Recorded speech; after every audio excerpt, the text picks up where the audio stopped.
Vamos en la mañana de hoy a la palabra de nuestro bendito Señor, y para ello les pido por favor que abran sus Biblias en el Evangelio de Mateo, capítulo número 9, versículo número 2.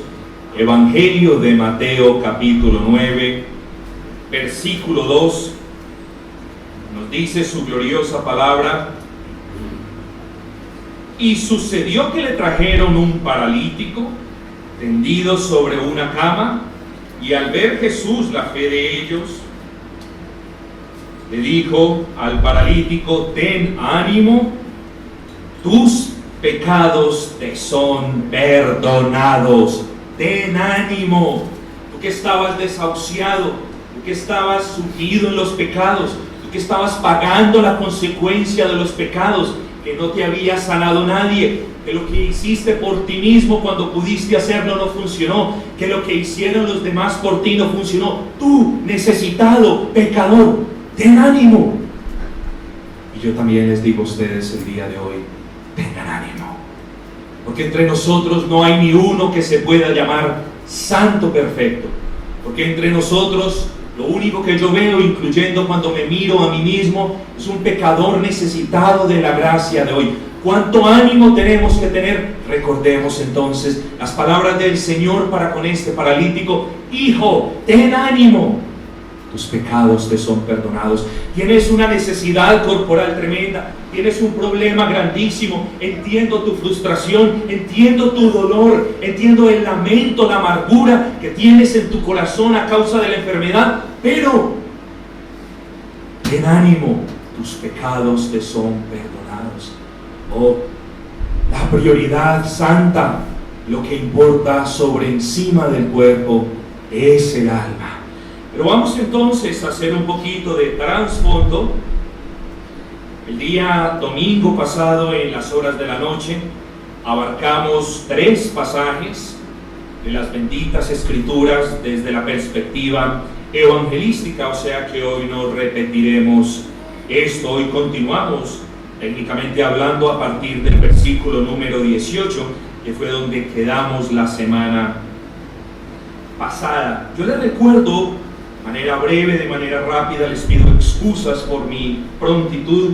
Yo les recuerdo los propósitos de este evangelio, o al menos uno de los propósitos del evangelio de Mateo era escrito por un judío, pensando en una audiencia judía.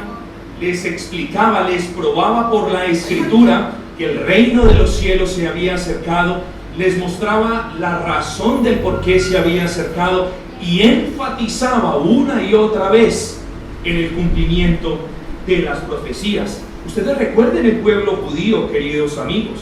Recuerden el pueblo judío, un pueblo entrenado para esperar al Mesías, un pueblo que estaba esperando a su Redentor desde hacía miles y miles de años, un pueblo que enseñaba a los niños. Nosotros hoy enseñamos a los niños ¿a qué? Bueno, niños, vean su pecado. Hay pecado en ustedes. Hay pecado en ustedes, pero niños, tened ánimo, también hay salvación en Cristo. Bueno, los niños de los judíos también eran enseñados, y también se les enseñaba a esperar al Mesías. Ellos eran educados para esperar al Mesías, para esperar la esperanza de su salvación. El pueblo judío tenía líderes como Josué, como Moisés, que mostraban ese tipo de salvación. Hombre, no podemos decir que los judíos eran ignorantes con respecto al Mesías. Los sacrificios, los ornamentos del templo representaban los atributos divinos del Señor. El sacrificio del cordero sin mancha que debían traer y que debía ser sacrificado representaba ese gran sacrificio que últimamente iba a darse de manera perfecta y aceptable a Dios en el Calvario. Amados hermanos, era un pueblo necesitado del Mesías, tanto como lo somos nosotros. Era un pueblo que había sido educado para esperar al Mesías, no tanto como lo somos nosotros, pero nosotros somos educados en la palabra a mirar a Cristo, a confiar en Él, a tener ánimo, porque Cristo es Dios. Cristo no es un mero profeta, Cristo es el Dios encarnado. Así pues que miremos también algunas similitudes con ellos. Pero Mateo enfatizaba el estado decadente. No lo esperaban. Recuerden el rey Herodes, cuando los magos vinieron del oriente, vinieron donde Herodes. ¿Y cuál fue la reacción de Herodes? Herodes se turbó, dice la Escritura, y todo el pueblo con él. Se turbó su corazón. Vino el Mesías, ¿dónde está? Quiero ir a alabarle. No, se turbó. Pensó que le iban a robar su reinado. Pensó que su reinado se había acabado. Amados hermanos, si Cristo viene hoy, ¿qué sucederá en tu corazón? ¿Se turbará como el de Herodes? Porque no ha puesto en Cristo su esperanza, porque no ha puesto en Cristo su confianza, o se gozará como todo aquel que lo estaba esperando. ¿Cómo estará tu corazón si viene Cristo hoy mismo? ¿Cómo estará tu corazón si te llama hoy mismo a rendir servicio? ¿Qué has hecho tú con tu vida? ¿Cuál será la reacción de tu corazón? ¿De asombro, de gozo, de esperanza, o de gran temor y terror como el que tenía Herodes? Porque sabía que pronto su reinado iba a terminar, y vaya que terminaría. Amados, al ver el rechazo sistemático de los judíos, Mateo recalca en algo. Mateo una vez más recalca en el cumplimiento de las profecías. Mirad aquel que nació de una virgen. Como dice la palabra, la virgen concebirá y dará luz a un hijo y llamará su nombre Emmanuel. Isaías 7:14. Mirad la virgen.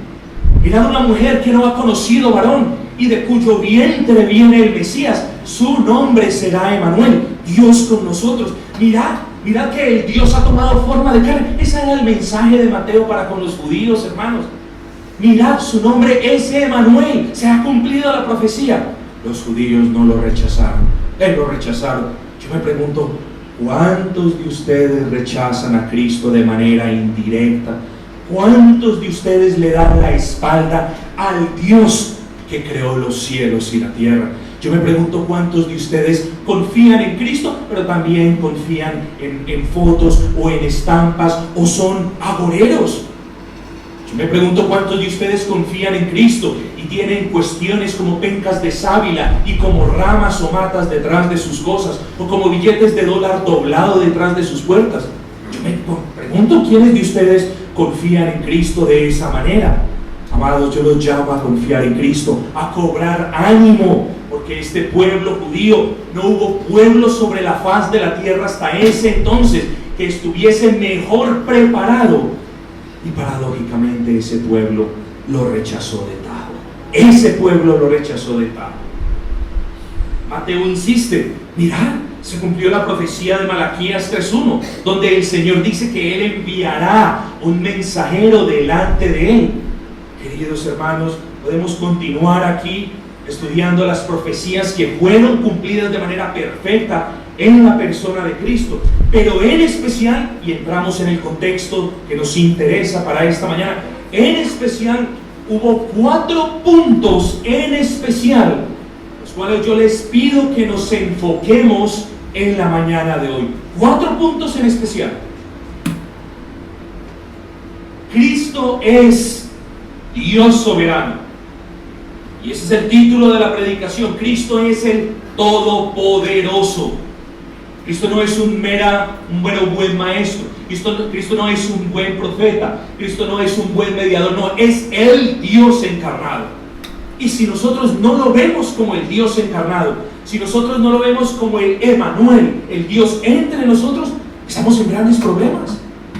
Estamos en grandes problemas porque solamente estamos viendo una mera buena persona, un mero buen profeta, una persona que tuvo misericordia, pero no estamos viendo en Él lo que Él es. Ahora, pastor, dígame qué Él es, dígame pronto. Les enumero 4 razones en este pasaje que leímos por los cuales nosotros debemos poner nuestra confianza en Cristo, no solamente de manera indubitable, sino de manera decisiva. 4. Primero, Cristo tiene potestad sobre la enfermedad. Mateo 8:17, para que se cumpliese lo dicho por el profeta Isaías cuando dijo: Él mismo tomó nuestras enfermedades y llevó nuestras dolencias. Cristo tiene entonces poder sobre la enfermedad. Segundo punto, Cristo tiene poder sobre toda la creación, sobre estrellas, cielo, sol, mar, tierra, planetas, asteroides y demás. Él tiene el poder. ¿Quién puede hacer eso sino Dios? Explíquenme ustedes. ¿Quién tiene poder sobre su creación sino el propio Creador? Bueno, Cristo es el Señor de la creación. Mateo 8:27. Y los hombres se maravillaron diciendo: ¿qué hombre es este que aún los vientos y el mar le obedecen? Amados, podríamos parar allí. Cristo, tú tienes, Señor, ¿cómo no voy a confiar en ti? ¿Cómo no voy a buscar reposo en ti, Señor? Si mi alma ahora está convencida de que tú tienes poder sobre las enfermedades, de que tú tienes poder sobre toda tu creación. Amados, pero ¿quieren más aliento? Vamos a tomar más aliento de las benditas Escrituras. No solamente uno, Cristo tiene poder sobre la enfermedad. No solamente dos, Cristo tiene poder sobre la creación, sino que Cristo tiene poder sobre el enemigo de su alma. Cristo tiene poder sobre quien lo tenía atrapado. Cristo tiene poder sobre el príncipe de las tinieblas. Él tiene todo el poder, y también tiene todo el poder sobre los ángeles que le sirven al príncipe de las tinieblas. ¿Cómo no vamos a confiar en ese Cristo? ¿Cómo no vamos a confiar en ese Dios con nosotros, que venció sobre la enfermedad, que venció o tuvo poder en total plenitud sobre los cielos y el mar, y sobre quien venció a Satanás y a sus huestes? ¿Cómo no vamos nosotros a creer el versículo 31 del capítulo 8 de Mateo, mis hermanos?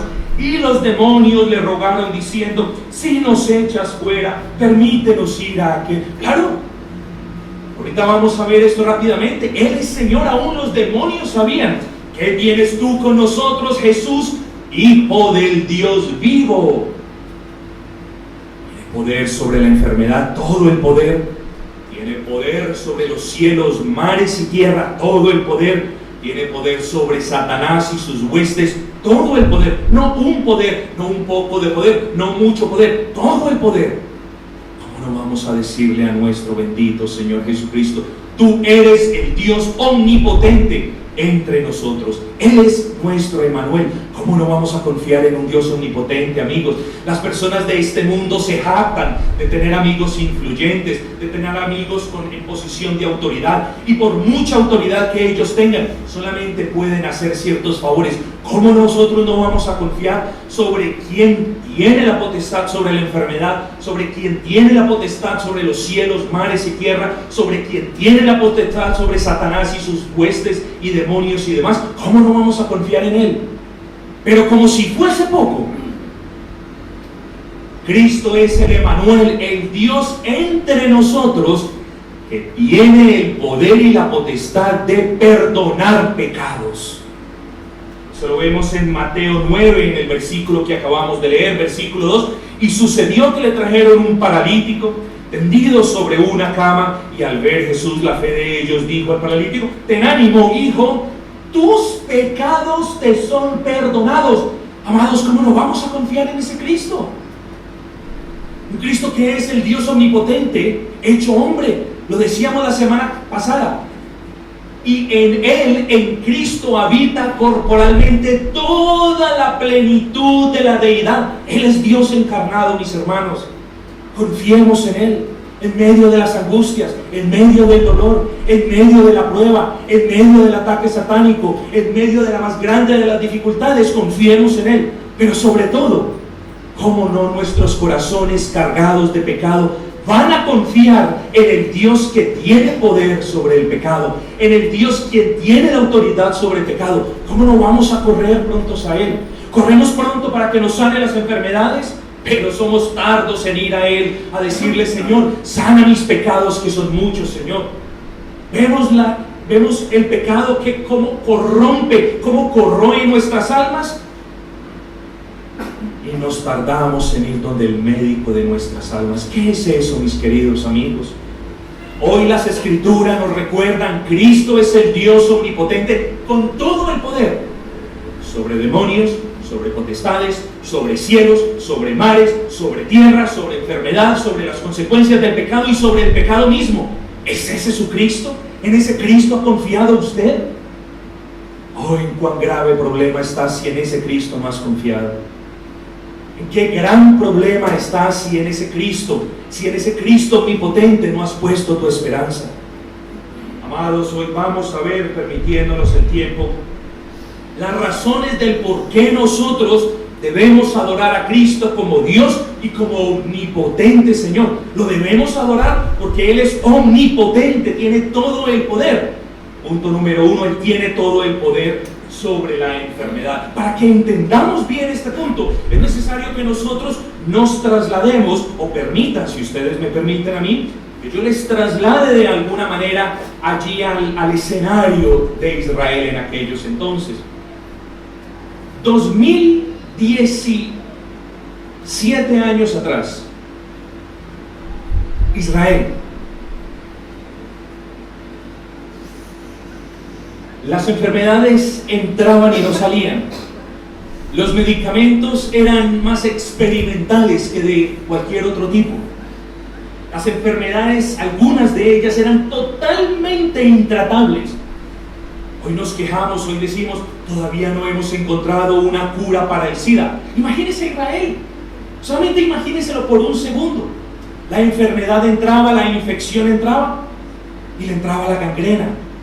No habían vacunas de ningún tipo, habían remedios, habían pócimas de tipo popular, pero nada ciertamente probado en la mayoría de los casos.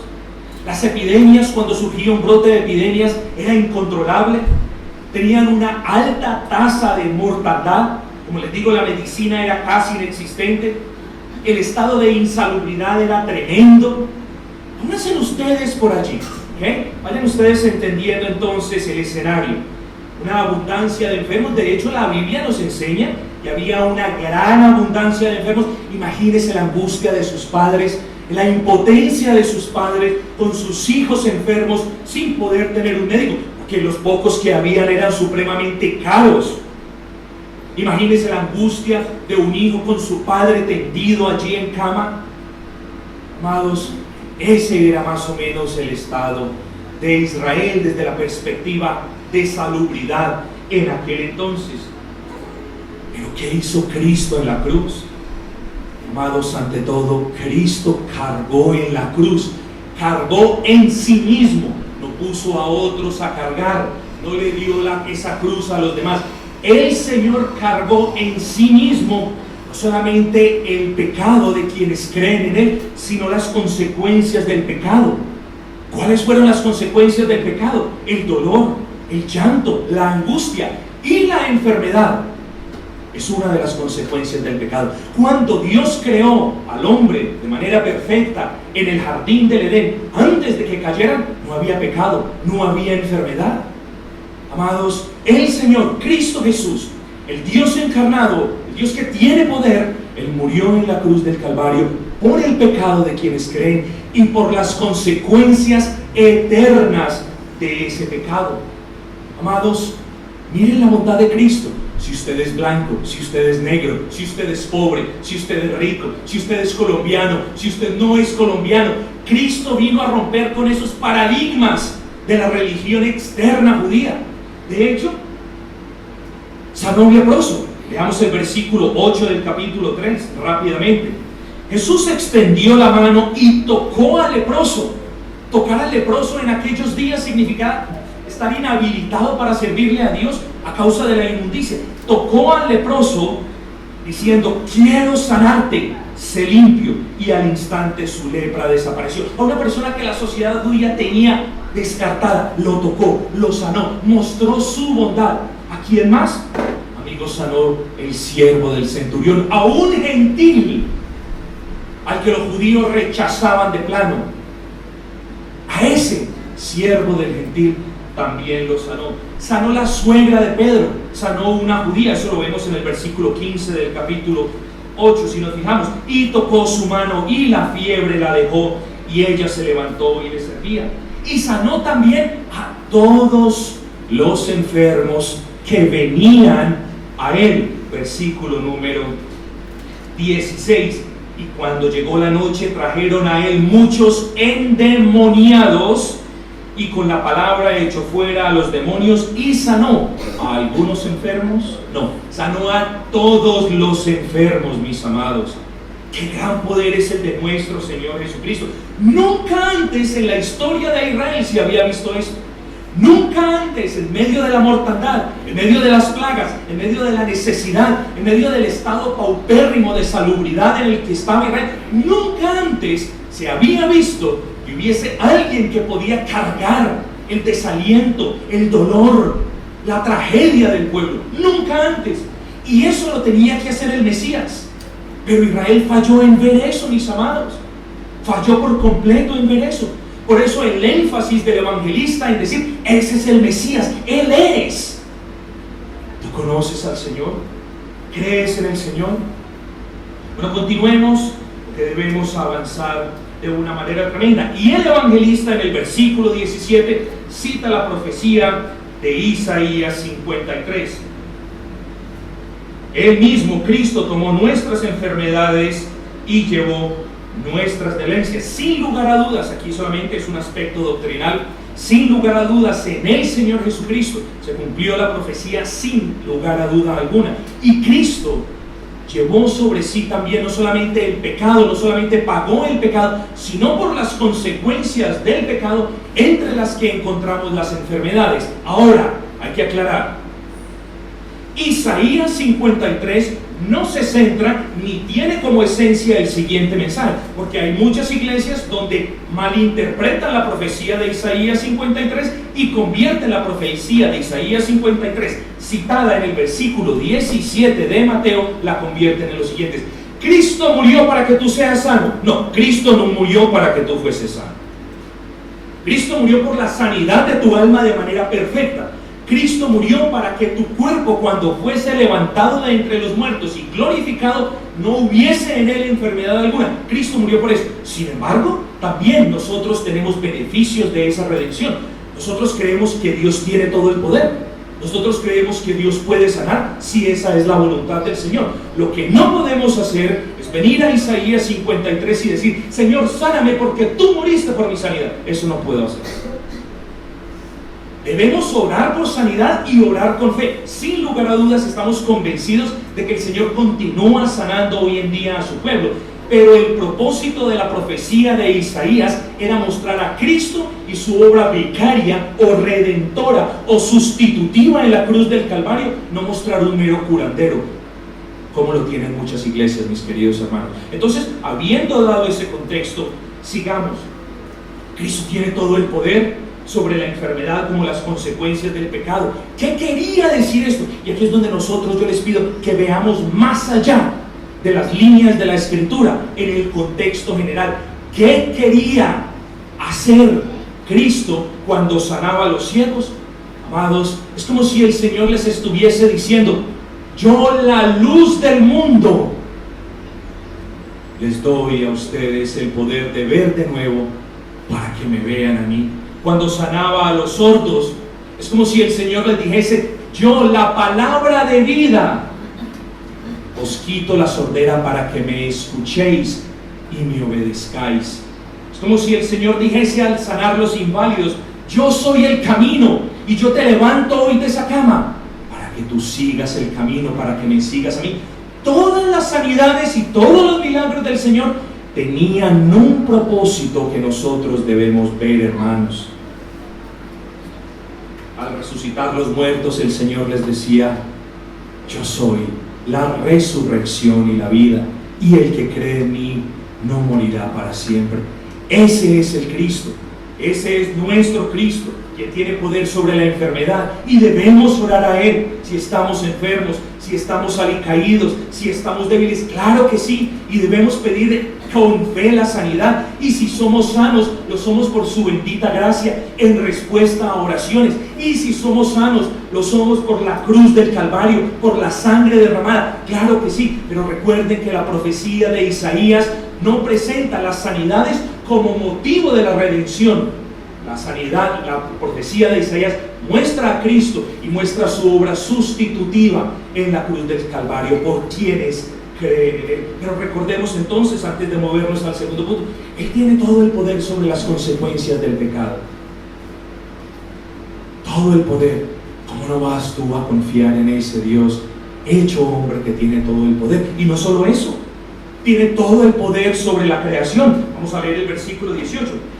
Y entonces Jesús, rodeado de mucha gente, mandó a pasar al otro lado. No tenemos tiempo para explicar este punto en detalle, pero ordenó a pasar al otro lado. Y vino un escriba y le dijo: maestro, te seguiré a donde quiera que vayas. Una persona emocional, una persona que quizás tenía las expectativas equivocadas, una persona que quizás creía que al lado de Jesús, que al lado de la persona que favorecía a todos los demás, iba a comer bien, iba a dormir bien, iba a vivir bien. Pero el Señor, de manera soberana, le dice: las zorras tienen guaridas y las aves de los cielos nidos, mas el Hijo del Hombre no tiene dónde recostar su cabeza. Versículo 21. Otro de sus discípulos le dijo: Señor, permíteme que vaya primero y entierre a mi padre. Al escriba, a quien se quiso, no quiero tratar de manera irrespetuosa, pero a quien se quiso regalar, quien se ofreció sin calcular los costos de seguir a Cristo, a ese le dice: no, tú estás por las razones equivocadas. El otro tenía las prioridades equivocadas. El otro decía: yo voy primero a enterrar a mi padre, me voy primero a ocupar de la enfermedad de mi padre. Unos dicen que estaba muerto, otros dicen que no importa. Pero déjame, Señor, yo sí te voy a seguir como tú me lo has ordenado, pero deja primero, yo me ocupo de otras cosas. ¿Cuántas veces no somos así, amados hermanos?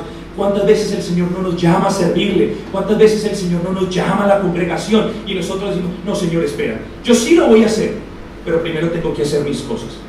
Qué falta de planeación muchas veces la de nosotros, qué desorganización de vida muchas veces la nuestra, que primero son las cosas seculares y de último la iglesia. Amados, queremos la bendición del Señor, bueno, la tenemos por gracia. Queremos el favor del Señor, lo tenemos por gracia. Pero qué manera de demostrarle al Señor que le amamos cuando le decimos: deja, Señor, deja, yo sé que tú me estás llamando, pero primero es lo mío. No, amados, seamos consecuentes con la profesión de fe que nosotros hacemos. En fin, continuemos en el versículo 19, en el versículo 22. Deja que los muertos entierren a los muertos. Aquí se pone interesante el asunto, porque lo que nosotros decimos no solamente es que Cristo tiene todo el poder sobre la enfermedad, sino que Cristo tiene todo el poder sobre cielos, mar y tierra, porque es el creador. Por medio de Él las cosas fueron hechas, y sin Él nada de lo que fue hecho ha sido hecho. Amados, como no confían en el Dios que tiene en sus manos los cielos y la tierra, cómo no confiar en el Dios encarnado que con su palabra sostiene el mundo entero. Claro que sí, mis amados. Y he aquí se levantó en el mar una tempestad tan grande que las olas cubrían la barca, pero él dormía. Y vieron sus discípulos y le despertaron, diciendo: Señor, sálvanos, que perecemos. Señor, sálvanos. Bien le dijeron: Señor, tú eres el Señor, sálvanos.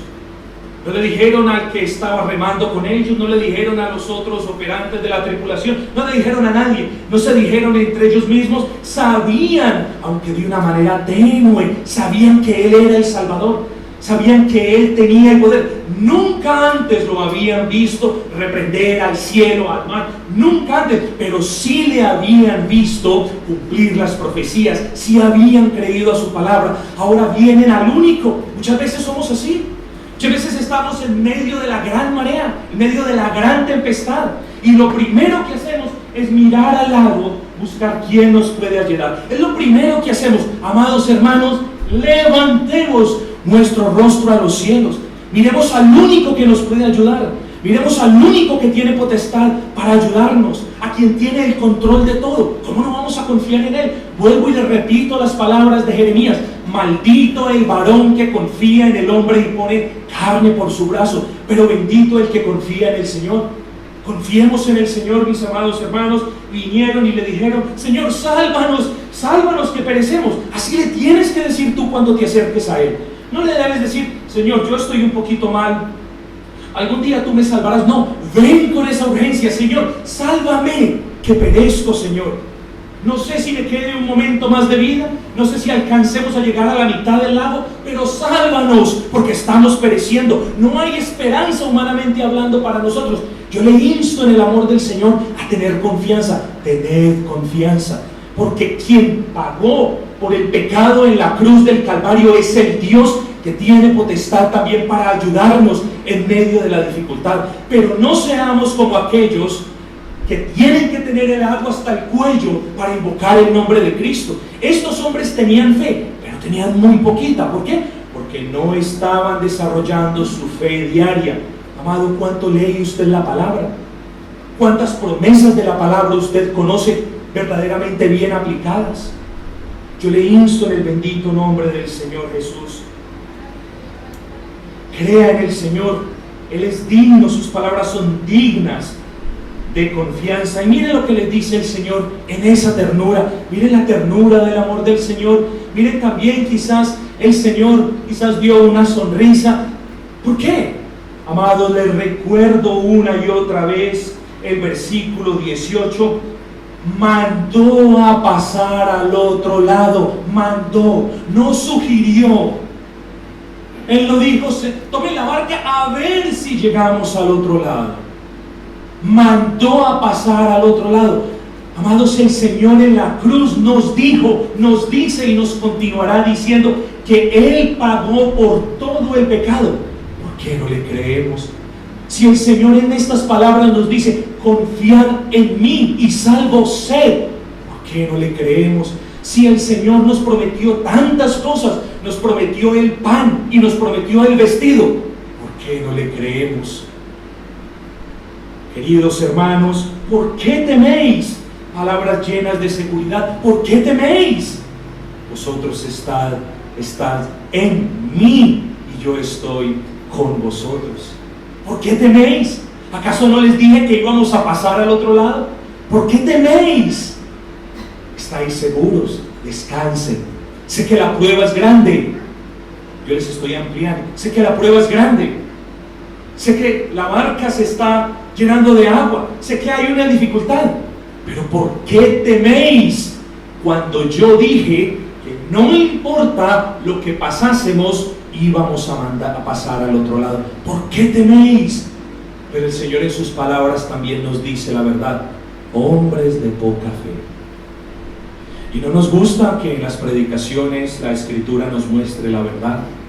Amados, a todos y a cada uno de ustedes les amo en el amor del Señor. Ciertamente mi amor es imperfecto. No tengo absolutamente nada contra nadie. Por eso yo no le predico a nadie desde el púlpito. Pero yo me pregunto, ¿quién de ustedes es un hombre o una mujer de poca fe? ¿Quién de ustedes pasa una dificultad y empieza a balbucear como un pequeño niño? Sálvame, Señor. No, Dios ya te dijo que no importa por donde pases, Él siempre te sostendrá. Dios ya te dijo, mi querido amigo. En medio de estas dificultades, usted se pregunta, ¿quién es este hombre a quien el cielo y el mar le obedecen? Sencillo. Ese hombre, en Él fueron creadas todas las cosas, las que hay en los cielos, las que hay en la tierra, visibles e invisibles. Todo fue creado por medio de Él y para Él. Colosenses 1:16. Ese hombre, la respuesta es, ¿qué hombre es este que aún los vientos y el mar le obedecen? La respuesta es Colosenses 1:16. Ese hombre es el Creador. En Él habita toda la plenitud de la deidad. ¿Cómo no vamos a confiar en Él, amados hermanos? ¿Cómo no vamos? Las aflicciones son una prueba para el alma y en medio de ellas es donde más te debes acordar de la palabra. En medio de la prueba es donde más te debes acordar de las promesas. A los que me diste, dice la Escritura, yo los guardé y ninguno de ellos se perdió. ¿Acaso no estamos seguros en las manos de Cristo? Tiene poder sobre la enfermedad, tiene poder sobre cielos, mar, tierra, aire, dominios, principados, potestades, de todo. ¿Cómo no vamos a estar seguros en sus manos? ¿Acaso las manos del que nos arrebató de Satanás nos volverá a entregar a Él? ¿Acaso las manos que fueron perforadas y el costado que fue horadado por nuestros pecados nos volverá a entregar al pecado? No, mis amados hermanos, Cristo es digno de toda confianza. Queridos hermanos, en medio de la dificultad, cuando el mar se levante con toda dificultad familiar, cuando el viento venga, el huracán venga, como ese voraz arrasador de todo lo que usted ha hecho, cuando usted esté en la dificultad, es cuando se debe acordar que el Señor dijo, pasaremos al otro lado. Pastor, explíquese de una manera más clara. Bueno, cuando usted esté en la dificultad, es cuando se tiene que acordar de la profecía de Isaías 43:1. Cuando pases por las aguas, yo estaré contigo, dice el Señor. Y si por los ríos, no te ahogarás. Y cuando pases por el fuego, no te quemarás, ni llama arderá sobre ti, porque Jehová Dios tuyo es el Santo de Israel. Dice: yo soy tu Salvador. ¿Quién es nuestro Salvador sino el Señor, mis amados? Entonces, por muy grande que sea la tormenta, por muy borrascosa que sea la tempestad de la adversidad, nosotros podemos confiar en el Cristo omnipotente, que tiene total poder sobre su creación. ¿Cómo no vamos a confiar en Él, mis amados?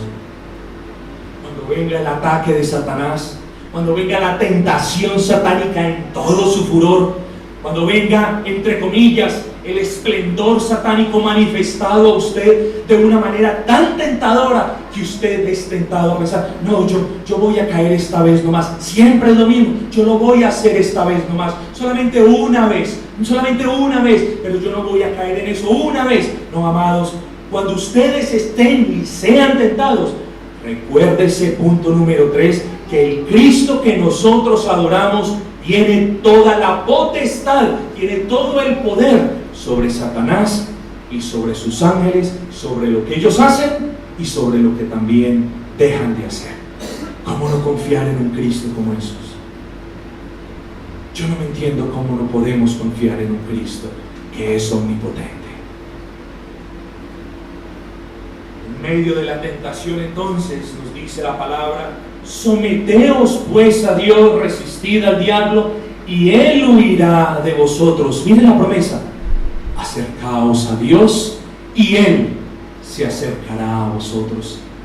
Esto nos trae la introducción a ese tercer punto. ¿Cómo no confiar en el Señor si Él tiene poder sobre Satanás y sobre sus ángeles? Versículo 28. Cuando llegó a la otra orilla, a la tierra de los Gadarenos, vinieron a su encuentro 2 endemoniados que salían de los sepulcros, feroces en gran manera, tanto que nadie podía pasar por aquel camino. Y clamaron diciendo: ¿qué tienes con nosotros, Jesús, Hijo de Dios? ¿Qué tienes con nosotros, Jesús, Hijo de Dios? Ciertamente sabían que Él era el Salvador. No lo tenían como su Salvador, pero sí lo sabían. Y así son muchas personas que van a las iglesias. Saben que Cristo es el Salvador, pero no tienen a Cristo como su Salvador. Saben que Cristo es el Señor, pero no tienen a Cristo como su Señor. Estos demonios también le dijeron: ¿qué tienes con nosotros? ¿Has venido acá para atormentarnos antes de tiempo? Miren las palabras dentro de este versículo: sabemos que tú eres el Salvador, sabemos que tú tienes el poder para atormentarnos, sabemos que lo tienes, tú eres el Señor, pero has venido aquí para atormentarnos antes de la condenación, antes del día del juicio final. ¿Para eso has venido? Y es como si la cámara del retrato del evangelista se moviera de esta conversación que tenía nuestro Señor Jesucristo con los 2 endemoniados, y es como si la cámara se moviese para un lado. Y esto nos habla el versículo 30. Estaba paciendo por allí, lejos de ellos, un hato de muchos cerdos, y la cámara vuelve y se enfoca en la conversación, y los demonios le ruegan diciendo, versículo 31, si nos echas fuera, permítenos ir a aquel hato de cerdos. ¿Cuántas veces hemos pasado por este versículo y no hemos visto una doctrina tremenda? Ni Satanás ni los demonios son omniscientes. Si nos echas, no sabían si los iba a echar o si no los iba a echar. Sabía que tenía el poder para hacerlo. Los demonios no lo saben todo. Los demonios no conocen, mucho menos la mente de Cristo. Así que nosotros podemos tener aún más confianza de que el Señor tiene poder sobre simplemente criaturas caídas, ángeles caídos, y Dios permite que ellos hagan o no hagan hasta el punto en que Dios se los permita hacer.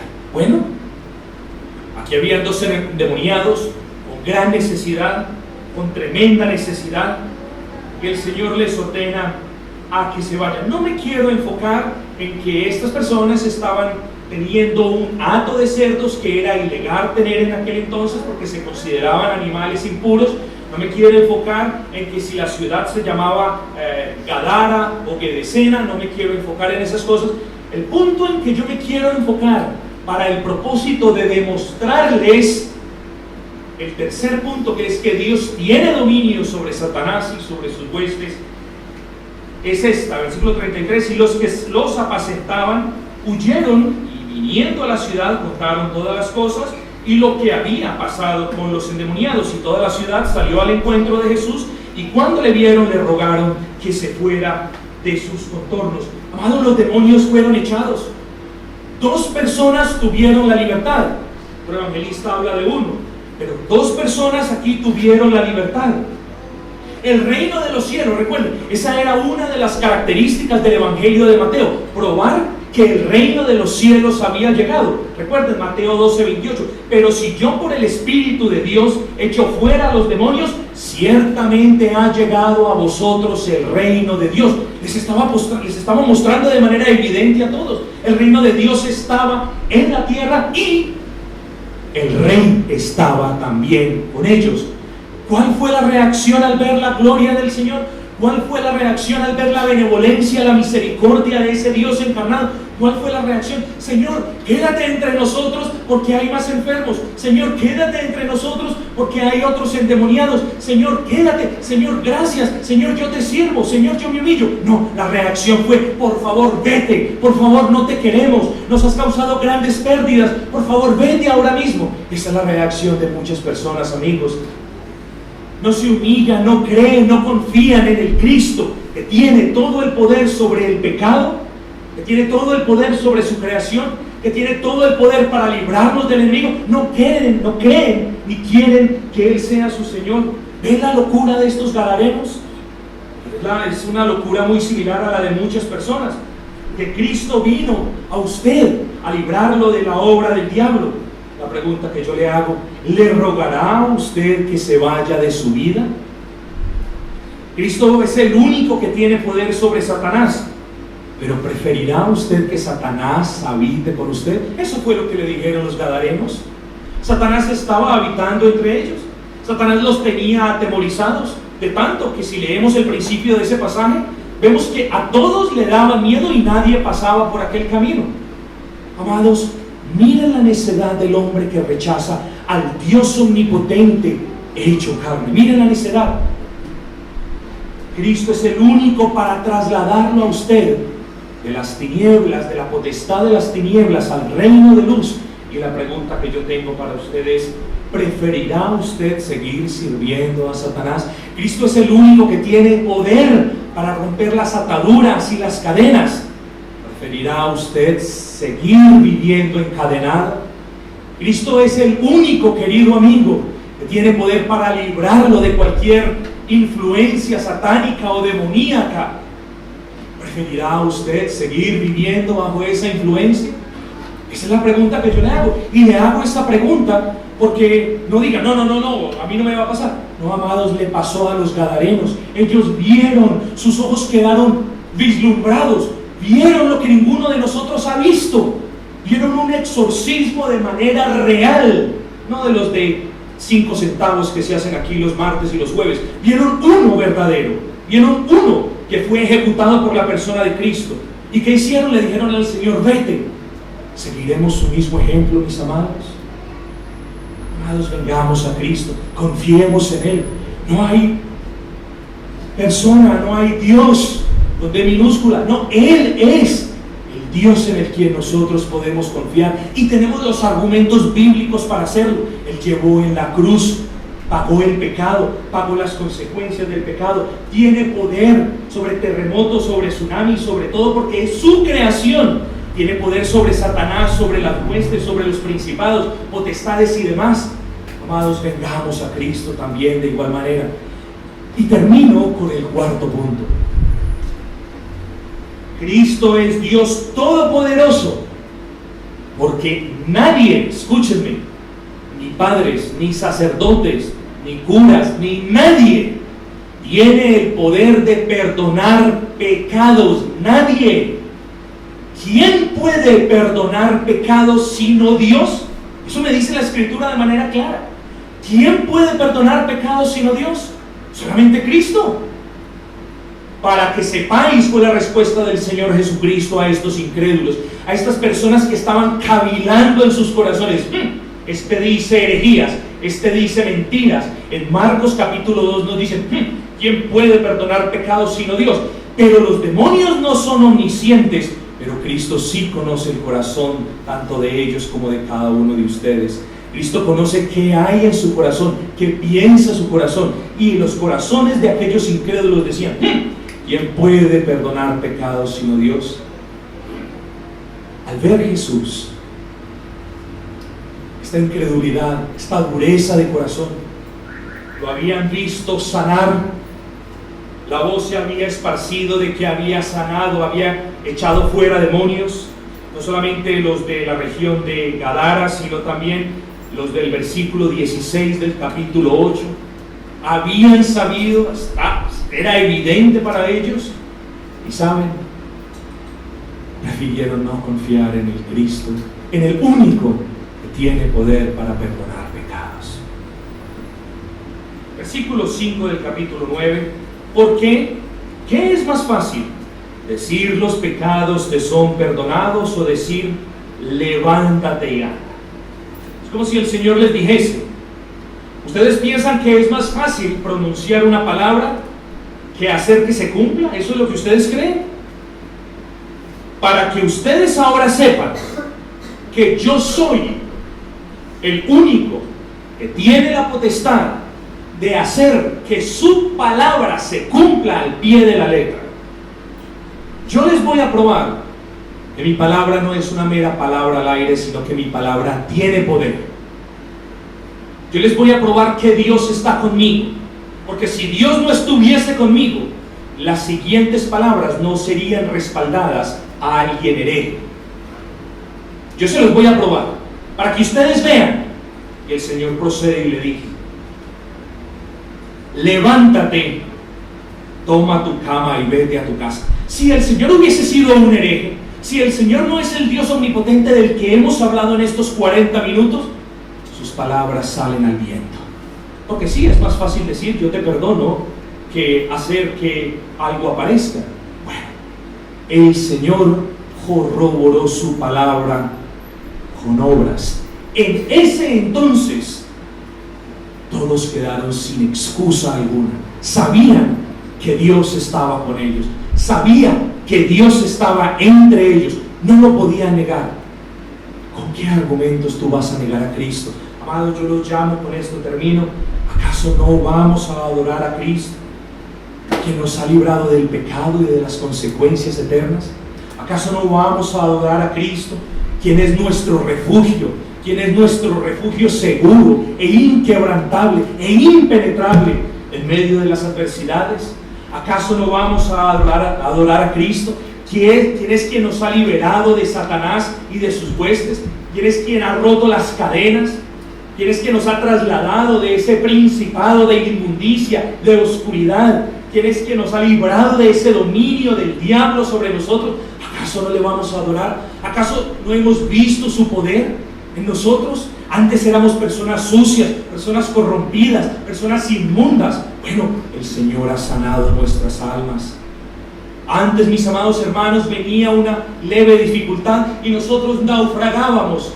No, el Señor tiene poder, control y dominio sobre todo. Ahora confiamos en Él. Antes éramos viles vasallos de Satanás, hacíamos lo que Él quería. Y ahora el Señor nos ha librado, ha vencido sobre Él, ha vencido en nosotros y nos ha rescatado. ¿Cómo no puedes adorar a un Cristo omnipotente que tiene tal poder? Y finalmente, ¿cómo no adorar a un Cristo, a un Dios omnipotente hecho carne, cuando Él, de manera voluntaria, de manera hermosa, sufrió en el Calvario el precio eterno de todo el infierno que tú merecías? Él ya lo llevó en el Calvario.